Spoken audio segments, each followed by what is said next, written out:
Maayong adlaw kids! Teacher Mamie is back. Teacher Mamie, naga-welcome kaniyo sa tuang Gen Z Online. Sa karon nga episode, kami sa CF Jensen nalipay kaayo tungod kay ang atong Gen Z Online hapit na mag-isa ka tuig. Ug nalipay kaayo mi nga hangtod karon ikaw nagasubaybay. Makauban nato si Teacher Ivy sa memory verse karon. Ato siyang sundan ug tun-an nato kung unsa ang pasabot sa memory verse kay iyang itudlo kanato. Ato ang kining i-memorize. Tungod kay mahinungdanon kini kaayo sa atong kinabuhi kung kita nanginahanglan niini. Maka-remind ka nato kung unsa ang pulong sa Ginoo. Kag teacher may usap, ila-ilahon nato si Jesus. Unsa ang gibuhat ni Jesus? Ug mas mailhan nato ang Ginoo pinaagi kang Jesus. Mahinungdanon kayo kini bata sa ato ang kinabuhi tungod kay duna kitay mga benepisyo kung ato kini kinabuhi matag adlaw. Mao kana ang ato ang Bible lesson.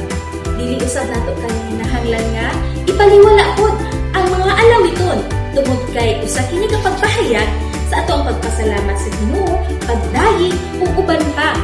Pero syempre, sugdan nato kini tanan pinaagi sa pag-ampo. Ang pag-ampo bata, importante kaayo kini sa atong kinabuhi. Kung unsa ka importante ang hangin nga atong ginaginhawa, ing anak ko usab ka importante ang pag-ampo. Mao kini ang pagkipag-istorya sa Ginoo matag karon ug unya.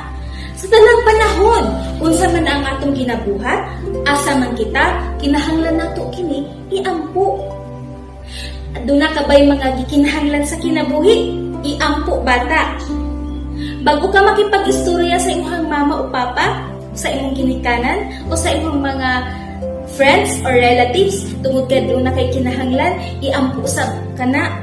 Tungod kay mas maayo kung unahan nato pag-ampo o pangayuan ang Ginoo bago ta mag-approach sa laing tao. Tara, atong i-fold ang atong kamot ug ipiyong ang mata. Ginoong Diyos, salamat sa karon nga adlaw.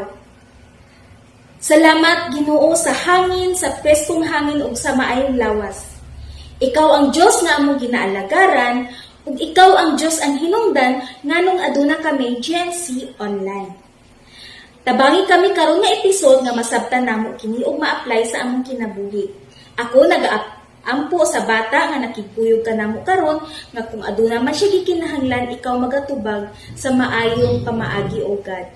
O Ginoong Dios, ako usab nagaampo nga kung aduna siya gikinahanglan sa kinabuhi, ikaw magahatag kaniya og tawo nga provide kung unsa iyang gikinahanglan. Uban ni ang iyahang pamilya, mga loved ones, mga friends, ug uban pang minahal sa kinabuhi.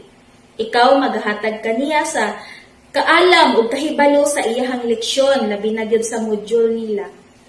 Ginoo, karon nga episode ako nagapangayo og tabang og sa kahibalo og sa labutan nga matun-an nila ang imong pulong ug ma-apply kini sa tibok nilang kinabuhi. Ang tanan akong ginapasalamatan in Jesus' name, Amen.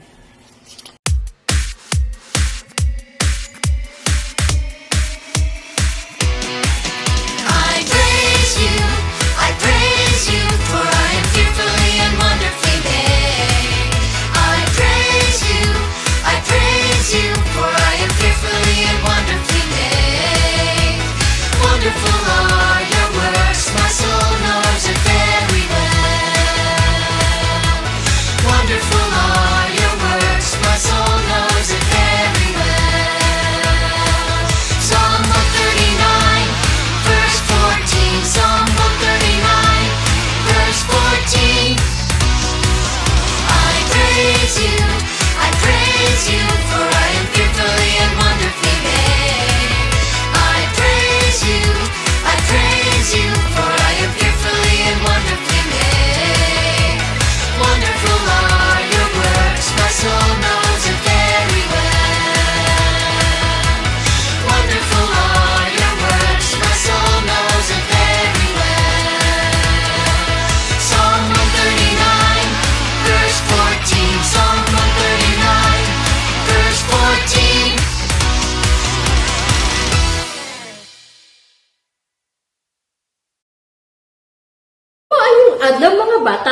Ako ang inyong makauban sa atong memory verse karong adlaw. Bata, nakahibalo ka ba nga ang Diyos anda mo tabang kanimo paggiya aron ikaw mahilayo sa dautan? Paminaw ug maayo sa atong memory verse karon ug atong tun-an ang sumpay sa halimbawa sa gitudlo ni Ginoong Hesus kung paano kita mag-ampo. Ang Diyos nakahibalo sa tanang butang ug nakahibalo siya nga ikaw ug ako nagkinahanglan og tabang sa pagtuon kung paano mag-ampo. Ang pulong sa Diyos gisulat kini sa dugay na nga panahon. Mao kini ang Biblia. Ang pulong sa Diyos tinuod gayud. Ug ang atong memory verse makita sa Matthew 6:13. Matthew chapter 6 verse 13. Ang dagko nga numero mao ang ginatawag nga kapitulo ug ang gagmay mao ang bersikulo. Ang pulong sa Diyos nagasulti sa Matthew chapter 6 verse 13 nga nagaingon, "And lead us not into temptation, but deliver us from evil. For thine is the kingdom, and the glory, and the power, forever. Amen." Mga bata, and lead us not into temptation, nagaingon nga sultihan nato ang Diyos sa atong mga gikinahanglan, ang atong mga problema kay siya mo giya kanato ug dili kita matintal sa sala. But deliver us from evil. But deliver us from evil. Kinahanglan nato nga sultihan ang Diyos nga ikaw ug ako mahilayo diha sa mga sala ug dili kita matintal sa paghimo sa sala. Usahay gani na ay pagkaon sa garapon or candy, unya makita nato nga lami kaayo, unya mag-ingon na imong mama nga dili lang na kauna kay sa sunod lang na adlaw, pero kay sa sobrang kalami matintal gid ikaw. Mga bata, ang Dios nagasulti nga dili or no sa paghimo sa sala o sa mga tentasyon. For thine is the kingdom and the power and the glory forever. Ang Diyos naghatag ka nato og gahom nga kita makaingon nga dili ayaw sa paghimo sa tanang mga sitwasyon nga ikaw makasala. Tungod kay sa Diyos ang gahom, himaya, ug hangtod sa kahangturan siya makauban kanimo kung ikaw maghimo ug maayo ug dili matintal sa pagpakasala. Amen. Ang buot pasabot sa amen nga hinaot pa. Kini nagasulti nga musali kita sa Dios. Ug pamation tubagon ang imong mga pag-ampo. Ang pulong sa Dios o ang atong memory verse gipadako aron ikaw ug ako makakita bisan naa ka sa layo. Nagasulti dinhi, magsugod kita dinhi sa Matthew 6:13 ug mahumanpod kita dinhi o matapos kita diri sa Matthew chapter 6 verse 13. Para akong ma-memorize, kung akong itaas, kusgo ninyo ang inyong tingog. Kung nasa tunga-tunga, tama-tama lang. Kung nasa ilalom, hinay. Okay, ready mga bata? Matthew 6:13. Ready? Say. Matthew 6:13. And lead us not into temptation, but deliver us from evil. For thine is the kingdom, and the power, and the glory, forever. Amen. Matthew 6:13. Okay, ulit mga bata. Matthew 6:13. And lead us not into temptation, but deliver us from evil. For thine is the kingdom, and the power, and the glory, forever. Amen. Matthew 6:13. Ulit na po mga bata. Matthew 6:13. And lead us not into temptation, but deliver us from evil. For thine is the kingdom, and the power, and the glory, forever. Amen. Matthew 6:13. Ulit mga bata. Matthew 6:13. And lead us not into temptation, but deliver us from evil. For thine is the kingdom and the glory forever. Amen. Matthew 6:13. Tingali mga bata, ma-memorize na nato. Ug dili na ta magtanaw sa ato ang kopya. Sige, atong i-memorize. Ready?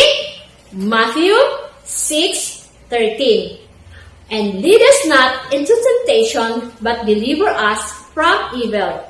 For thine is the kingdom, and the power, and the glory, forever. Amen.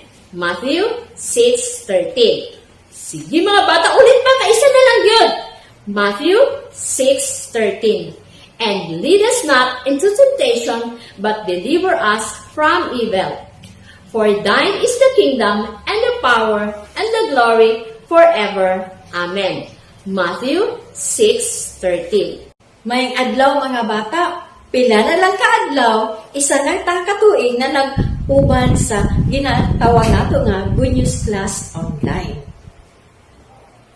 Sa isang katuig, hapit isa katuig nato pa nagpuyog na. Ang samay, nadunggan ninyo, nagisulti sa mga tao, may tungod ka na ko. O, kamo, unsa man po'y masulti ninyo, kay kamo ng Diyos itanaw. Sige o paminaw sa atong Good News Class Online. Unsa may masulti ninyo, may tungod sa ako Maupod na ang pangutana ni Jesus sa iyahang mga disipulo o mga pinunan. Iya silang pangutana. Unsa man ang gisulti sa mga tao mahitungod sa ako Ingon ang mga tao, Jesus, na maayo kang magtutudlo. Bantugan na propeta o maayong tao. Apan ang gusto may balaan karon ni Jesus kung unsay masulti sa iyaha mga disipulo sa iyaha. Tan-awon nato kung unsa ang gisulti sa Biblia sa Matthew chapter 16 verse 15. Ingon siya, si Jesus ang mga disipulo or si Jesus mismo nangutana sa iya mga disipulo. Si Jesus nangutana kanila, apan kamo unsa may inyong ikasulti kinsa man ako. Mauna ang pangutana karon ni Jesus sa iya mga disipulo. Abi ninyo mga bata, mas daghan ang nahibal-an ang mga disipulo ni Jesus kay kauban sila sa pila ka tuig. Mas nailhan nila kung kinsa si Jesus. Ang iyahang mensahe, ang iyang pagkatao, o ang mga kahibulungang butang na iyang gihimo. Nasayran na ilatanan. O sa pangutanan ni Jesus sa ilaha, mitubag si Pedro. Ingon si Pedro, ikaw ang Ginoo na gamhanan. Dili lang kay gamhanan, kundi ikaw ang anak sa Diyos na tinuod. Dili ka lang magtutudlo, dili ka lang bantugan na propeta, maayong tao, kundi ikaw si Jesus, ang anak sa tinuod na Diyos. So, tito na tanan di? Sige daw. Kitang tanan. Ready? Go! Si Jesus ang usa ka anak sa tinuod nga Ginoo. Sa ato pa, daghan daing Ginoo. Daghan kaayo ang mga tao, daghan kaya sila na ilhan na Ginoo. Apan na ay isa lang yun na Ginoo nga gamhana. Siya ang naghimo sa kalibutan, kay siya man ang naghimo sa tibuok kalibutan. Siya pud ang tag-iyan ni ini, kay siya ang tag-iyan mga bata. iya kuning giampingan, gikuptan niya kini. Wala siya sinugdanan o wala po siya'y katapusan. Unsay iyang gisulti sa Jeremiah chapter 10 verse 10a, apan ikaw o Ginoo mao ang matuod na Diyos. Wala na gayoy laing matuod na Diyos. Siya lang gayon. O siya nagsaad usab na magpadala siya og kanang manluluwas. Manluluwas sa kalibutan tungod sa ilahang mga sala. Ikaw ug ako nakahimo og sala ug nagkinahanglan ta og manluluwas. Ug mao na siya si Jesus, ang tinuod nga Ginoo. Unsa na nga ito gisulti ni Pedro? Mahitungod kay Jesus. Siya ang isa ka tinuod nga Ginoo. Buhi nga Ginoo. Ang gisaad sa Ginoo na manluluwas na iyang anak. Ang Ginoo mao ang nagtawag kay Pedro na masabtan niya kung kinsa o unsa si Jesus. Hapit na magduha ka tuig na nag-uban sila mga bata. O daghan na kaayo sila o nakatunan mahitungod kay Jesus. O katong panahon na iya nang ginaandam ang iyahang mga disipulo, nabiyaan na niya sila. Muadto na siya og Jerusalem mga bata. Haron didto siya mamatay silutan para sa mga sala na imuhang gihimo. Tinuod, migawas sa iyahang lawas ang mga daghang kay mga dugo. O simana na lang, pila na lang kaadlaw, mahitabo na kini. O gusto niyang isulti kini sa iyahang mga tinun-an. O nangita siya og tulo ka tinun-an niya. Iyang gikuyog dito sa bukid. O maunay siya si kinsa? Si Pedro, si Santiago, o si Juan. Iyang istorya kanila ang mga mahitabo sa iyaha. O samtang sila naga-istoryahanay, nooy nahitabo mga bata. Unsa kaya'y nahitabo? Tanaw na to ha, kung unsa ang iyang gisulti sa iyahang pulong sa Matthew chapter 17. Okay? Tanaw na to kung gisulti sa Ginoo dinhi sa Matthew chapter 17 verses 2 and 3. Samtang nagtan-aw sila kanila, ang iyang panagway, ang iyang nawo, sanag sama sa adlaw, og ang iyang besti mihayag sa kaputi. Unya nakita sa tulo katinun-an si Moses ug si Iyas nga nakigsulti kang Jesus. Doon pasabot na nabag-o ang iyahang dagway. Katingalahan. Kay ngano nahimong katingalahan?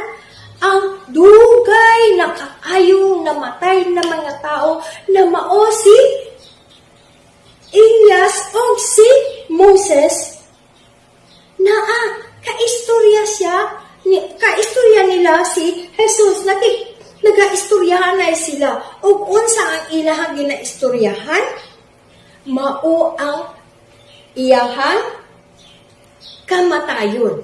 Unsa kaya ang gisulti niya? Tanawon do nato. Ang gisulti sa Isaiah chapter 53 verse 6-8. Ingon siya, kitang tanan sama sa karniro nga nasalaag ug wala mo subay sa husto dalan. Mao na ang ilahang tupiko mga bata na ang mga tao nahisalaag o wala na kay balo sa eksaktong dalan. Nganong nahisalaag man ang mga tao tungod sa ginatawag nga sala. O Ang sala, mauna siya ang imong ginahuna-huna, ginasulti usahay, o ginahimo na dili gusto ang Ginoo. O ang resulta sa sala, dili nimo matakuyo ang Ginoo hangtod sa hangtod. Dili ba murag kagsama sa isa ka karnero nahisalaag dili na kay baluog asa mo uli? Mo na ang nagkinahanglan tao isa ka manluluwas na mao'y gisaad sa Ginoo. Dugay na kaayong panahon, gisaad niya na magpadala siya og isa ka manluluwas og milabay ang daghan kaayong mga katuigan mga bata.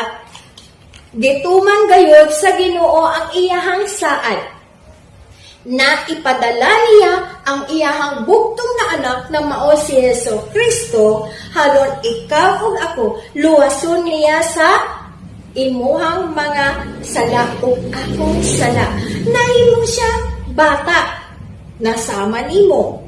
Apan tung dako na kaayo siya, di silutan siya sa sala na wala niya gihimo.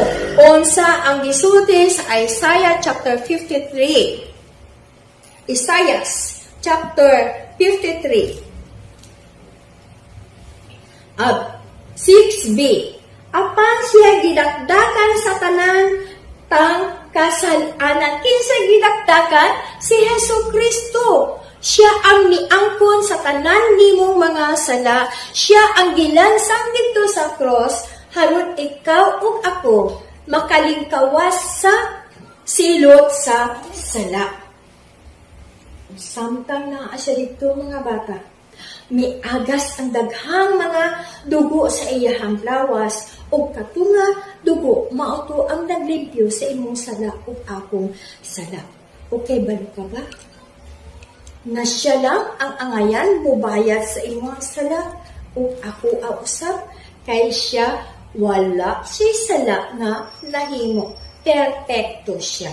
Mauto ang tupiko sa tulo ka naga-istoryahan ay si Jesus, si Elias, o si kinsa na ito?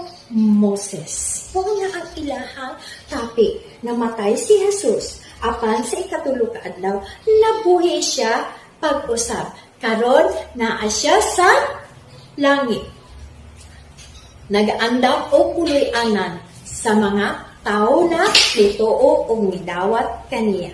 Sa pagkakita ni Pedro sa nahitabo, abi ninyo mga bata, dili nagigusto ni Pedro na maundang kini. Unsa iyang imo, nagplano siya. Haron kini silang tanan, dili na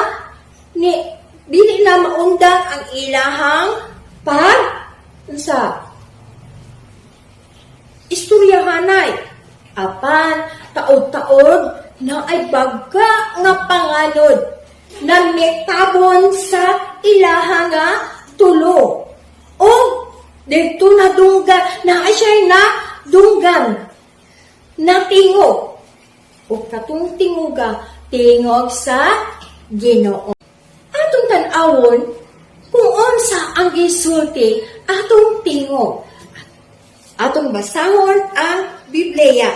Dinhe sa Matthew chapter 17 verse 5. Ingon siya, samtang nagsulti sila ni ini, isa ka masanag na pangalod ang nitabon kanila ug unya o sa katingo gikan sa pangalod ang niingon.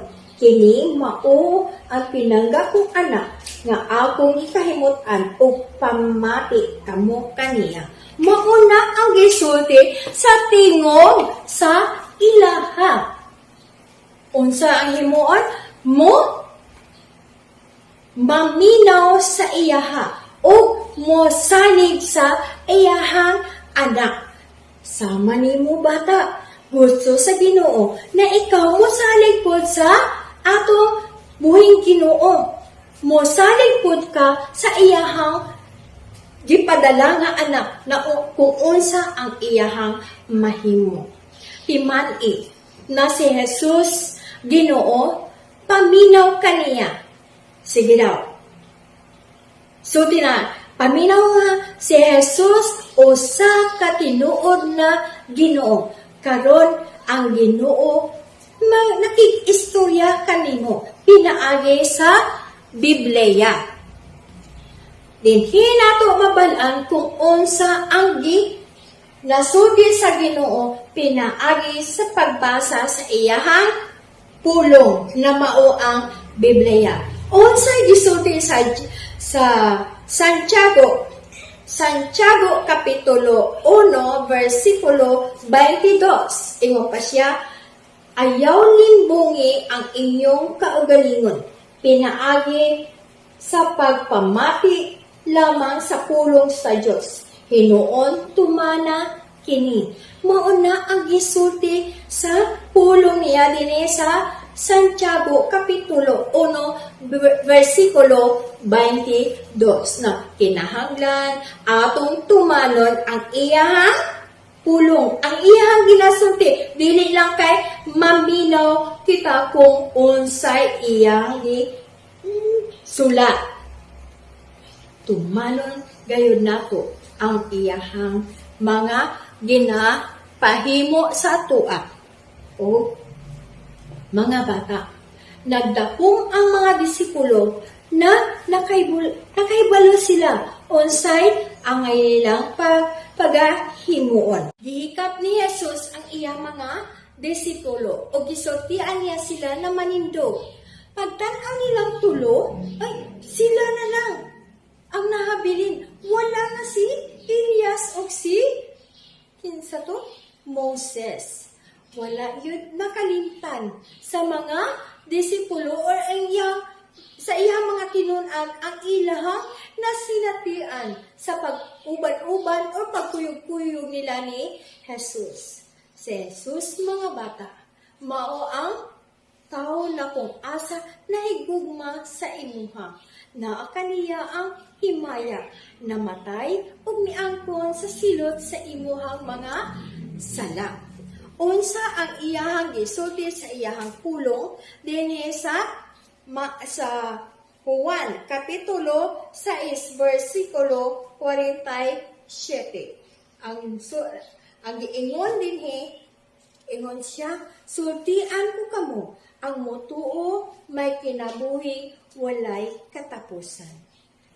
Bata, kinahanglan tuhuan nimo si Jesus bilang imong Ginoo manluluwas sa imuhang kinabuhi, kay siya muhatag kanimo og kinabuhi walay katapusan. Buot pasabot makakuyog nimo siya hangtod sa hangtod. Makakuyog nimo siya sa iyahang pagbalik. Ang pangutana karon, gusto ka ba na mudawat kay Jesus? Gusto ka ba makaangkon sa kinabuhing walay katapusan na iyahang gisulti sa iyahang pulong sa Juan Kapitulo 6 versikulo 47? Gusto ba na nimo, bata? So, ang hangyo na po sa tanang mga bata na nagapaminaw o nagatanaw karon dina sa ilang TV na kita maga-pray. So, diyan nato si Jesus na ato siyang pagadawaton dinhi sa ato ang kasing-kasing isip atong Ginoo o manluluwas sa ato ang kinabuhi. So, diyan nato siya. Naggusto ka makaangkon o kinabuhing walay katapusan. Shall we pray? Yes, Ginoo, salamat po God sa among story karon. Salamat kay nabalaan namo na pinaagi lang sa gapom ni Hesukristo o sa iyahang gihimo dito sa cross, mao ang pamaagi na kung asa magkaroon kami o kanang relasyon din kanimo kung amo lang siyang dawaton dinhi sa among kinabuhi o dinhi sa among kasing-kasing isip among Ginoo kung manluluwas sa amo ang kasalanan. Lord, karong tatnaa among pag-ampo din kanimo na ikaw, Ginoo, mooy magpuyo dinhi sa amo ang kasing-kasing kini o tagai kami o kinabuhing walay katapusan. In Jesus' name, Amen. Hello! Nibalik na usab si Teacher Manny. Kumusta ang atong pakikuyog kay Teacher Ivy? Nahinumduman pa ba nimo ang ato ang memory verse? Very good! Makita kini sa Matthew 6 verse 13.